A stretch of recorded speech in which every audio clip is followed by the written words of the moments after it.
the relationship between Billy Joe Saunders and Tyson Fury, from an outsider's perspective, doesn't appear to be what it once was. And some people speculate that some of it has come down to the altercation that Billy Joe Saunders' dad had with some security in America. Can't remember what fight that was, but you guys know the incident I'm talking about. I know Dylan White chimed in on that incident. Was it at the Canelo fight?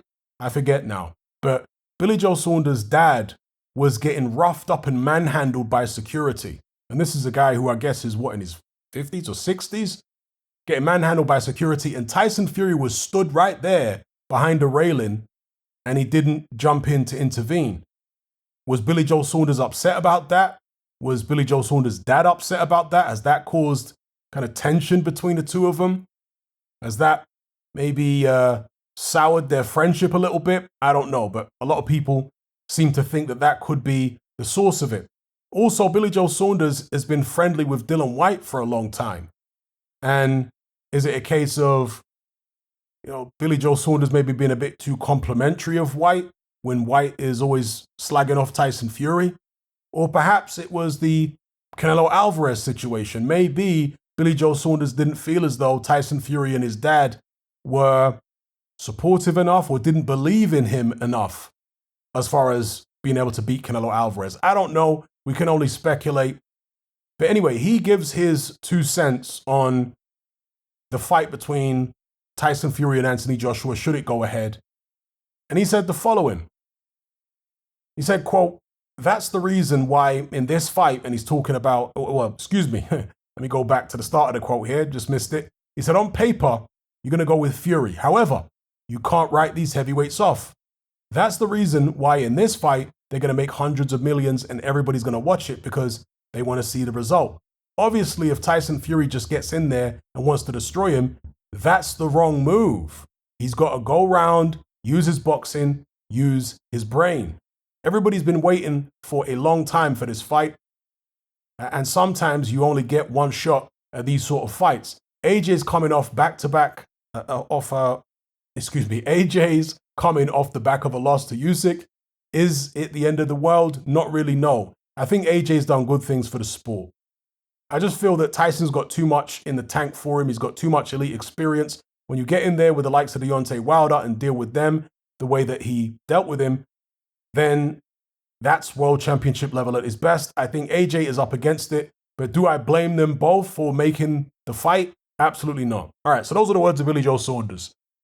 Now, what I find interesting is that he said Fury can't go in there and attack AJ the way that he did Deontay Wilder. Now, I would agree with this if it was AJ full of confidence. If it was AJ coming off wins, then I would say, indeed, it's not a good idea for Fury to just go straight forward and attack him the way he did Wilder because AJ's got more tools in his arsenal. AJ's actually got a good left hook, a real good left hook that he can lead off with. AJ's also got a check left hook that he sometimes throws. You would have noticed that in some of his fights. He was throwing a check left hook from the amateurs. I remember him in the ABAs. He hit some shorter guy with his check left hook and knocked him out. So AJ's got more tools to defend himself with and catch a guy coming in than Deontay Wilder does. Wilder's just got that right hand, that's it.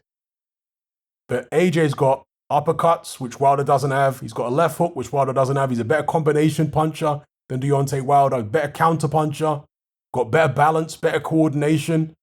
But as much as AJ's got all these attributes, if you don't have the confidence in the ring to be able to apply yourself, to be able to impose yourself, then it's all going to be for nothing.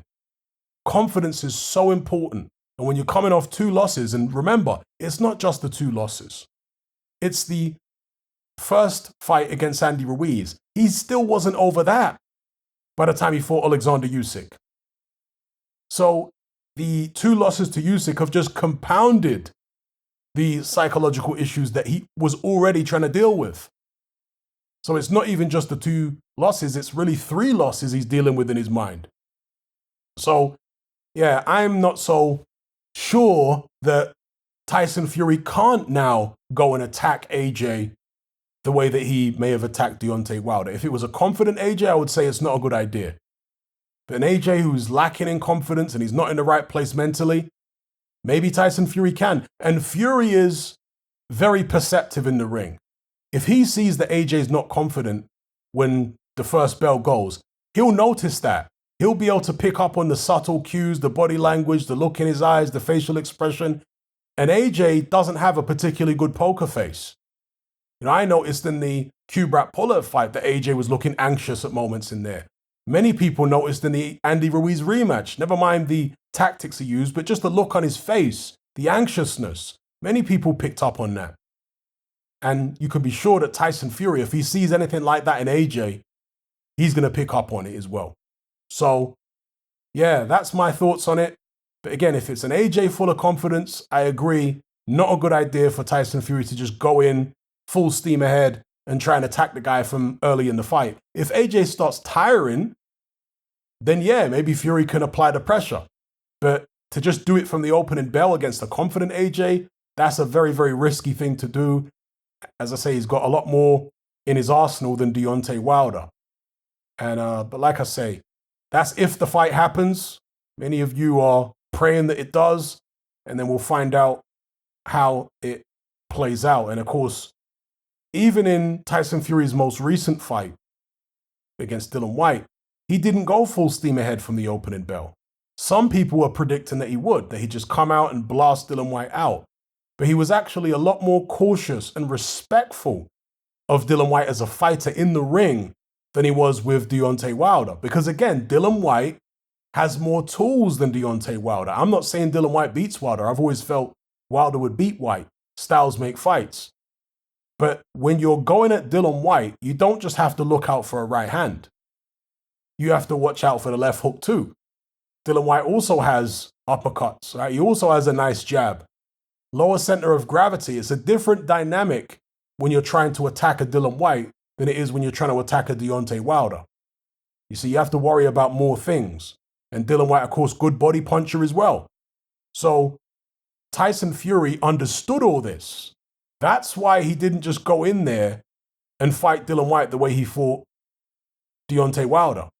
He actually used his height and reach, and he nullified all Dillian Whyte's strengths. He defused Dillian Whyte before eventually walking him onto the uppercut and taking him out. It was a clinical performance by Tyson Fury. Okay? He understands exactly what he needs to do against different opponents, and he knows that he's not going to be able to employ the same tactics against everybody. He's smart enough to know that. But it seems like a lot of other boxing fans aren't, or a lot of boxing fans, should I say, aren't smart enough to know this. They think that Tyson Fury can just go in there and steamroll everybody. Not the case. He knows that's not the case. So anyway, let me know what you guys think in the comment section below. If you're tired of the biased narratives and mass censorship on mainstream platforms, and you want to be part of a community of critical thinkers who love free speech just as much as you do, then come and join me on Patreon and access my weekly no-holds-barred, censorship-free podcast where we lift the lid on a wide variety of controversial topics. It's not mainstream friendly, it's not politically correct, but that's the whole point. We dare to stand as a beacon of reason against an army of insanity. Just head on over to my Patreon page and select the tier called Hatman Hot Topics. You'll gain access to a minimum of 2 hours of exclusive content every single week, including podcasts, videos, interviews, live stream Q&As, as well as my popular Confessions of a Nightclub Bouncer series. Not to mention a vast back catalog of hundreds of hours of previous episodes. You can listen via the Patreon app with the option to download in high quality MP3. We've also got an Element group where you can come and chat and hang out with myself and other members. Unlike Discord, it has full end-to-end encryption, is decentralized, and is 100% censorship free. You can also send voice notes as well as much larger audio and video files than you can on Discord. So come and sign up on Patreon. There's no contract, there's no commitment, you can cancel at any time, and it's cheaper than a cup of coffee. So I'll see you over there. I'm out.